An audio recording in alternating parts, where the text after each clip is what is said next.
Alright, Kobe's been asking for an update on our radial engine.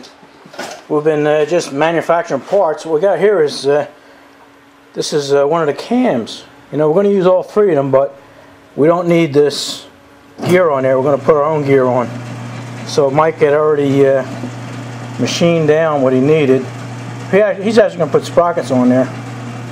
I'll go look and find them and show you exactly what he's going to do, but he's over here right now working on his the last one. Kept taking the last little bit off. Getting a lot of use out of that little lathe. Yeah, does its job well.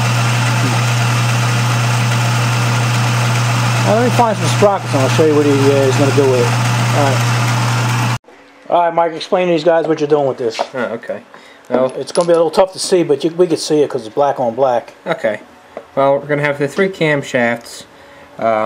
It's going to be not a single cam. It's actually going to be 3 pieces. Oh, let me put that in white because I can't really see it.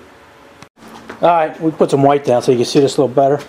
Let's see what you're going to do, exactly what you're doing with them sprockets, Mike. Alright, well, first off, the cams are going to be chain driven externally.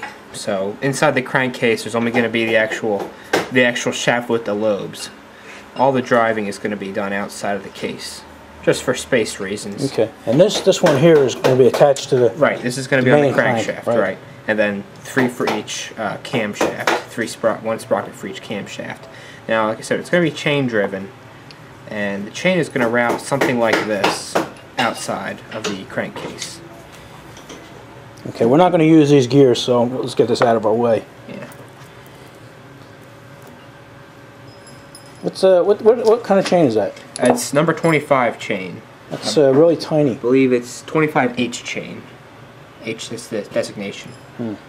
So that's pretty much how the gear train is going to look outside of the crankcase. And the camshafts, the shafts themselves are going to be 3 pieces.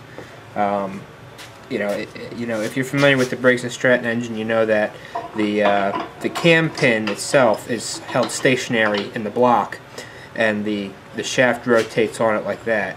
Well, what we're going to do is have the whole shaft is going to rotate. We're going to pin the actual cam lobes to the shaft, support the shaft in the block on 2 bearings.